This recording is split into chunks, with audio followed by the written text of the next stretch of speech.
सुंदरता का मोल। महाराज कृष्ण देव राय ने अपने नगर को स्वर्ग से सुंदर बनाने की एक योजना बनाई।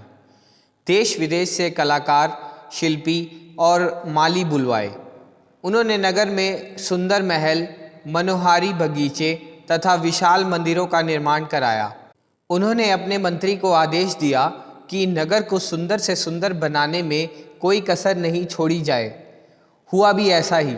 विजयनगर की सुंदरता की चर्चा दूर दूर तक फैल गई।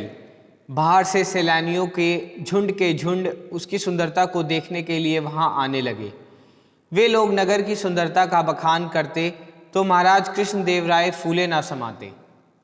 एक दिन राज दरबार में महाराज ने अपने मंत्री की प्रशंसा करते हुए कहा, मंत्री जी की दिन रात की मेहनत ने विजयनगर की सुंदरता में चार चांद लगा दिए हैं। फिर भी अगर कहीं कोई कमी रह गई हो तो आप लोग बताएं। कमी पाए जाने पर आपको पुरस्कार दिया जाएगा। राजा की बात पर सारे दरबारी उनकी चापलूसी करते हुए एक स्वर में बोले, नहीं अन्नदाता, विजयनगर जैसा सुंदर और मनोहारी राज्य इस धरती पर कोई दूसरा नहीं है। सारे दरबारी राजा और मंत्री की प्रशंसा में लग गए थे कि अचानक राजपुरोहित की नज़र खामोश बैठे तेनालीराम पर पड़ी। वह मुंह पर हाथ रखे किसी गंभीर सोच में डूबा था।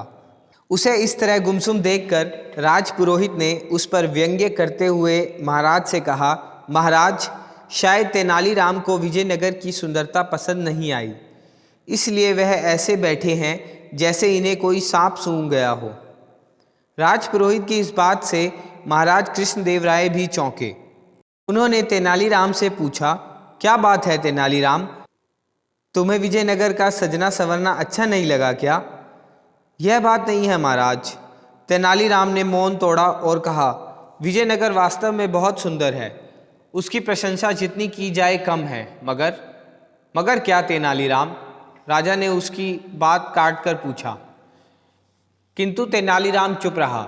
जब राजा ने झुंझलाते हुए कहा, यदि तुमने हमारे प्रश्न का उत्तर नहीं दिया तो तुम्हें दंड दिया जाएगा।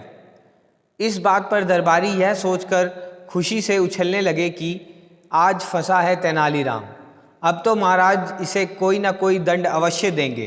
तभी तेनालीराम धीरे से बोला, महाराज, अभी एक कमी बाकी है। वह कौन सी कमी है तेनालीराम? महाराज ने प्रश्न भरी दृष्टि से मंत्री के चेहरे पर डालते हुए तेनालीराम से पूछा। हमें तो कोई कमी नजर नहीं आती, फिर भी तुम बताओ क्या कमी है? उस कमी को आपकी कृपा दृष्टि ही पूरी कर सकती है अन्नदाता। ठीक है, तुम वो कमी हमें दिखाओ, एकाएक अपनी जगह से उठते हुए महाराज कृष्णदेव राय ने कहा।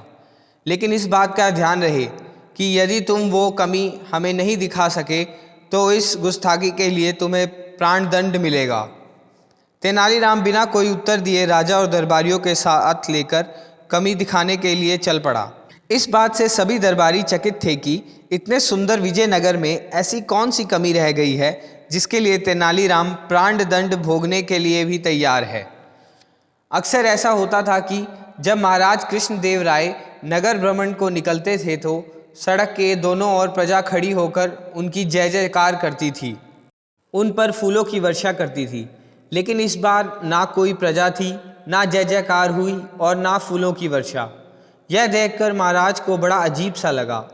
उन्होंने प्रश्न भरी दृष्टि से तेनालीराम को देखा तो तेनालीराम ने बड़े विनम्र भाव से कहा, महाराज, इस समय आप स्वयं प्रजा के बीच में मौजूद हैं।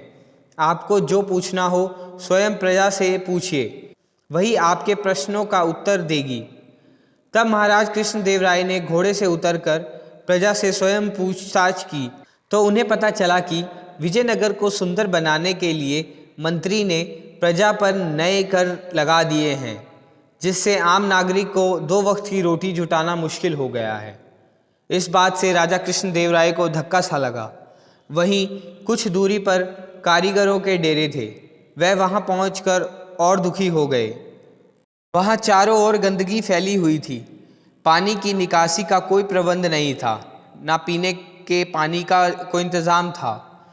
महाराज कृष्णदेव राय वहां अधिक ना ठहर सके और तुरंत वापस लौट आए। उन्होंने दरबार में आते ही काम बंद करा दिया। बढ़े हुए तथा लगे हुए नए टैक्स वापस लेने की घोषणा करते हुए उन्होंने कहा, यदि हमारी प्रजा का जीवन ही सुंदर व सुखमय नहीं है तो नगर की सुंदरता किस काम की। तेनालीराम, हम तुम्हारे शुक्रगुजार हैं कि तुमने हमारी आंखें खोल दी, वरना ना जाने और क्या अनर्थ हो जाता।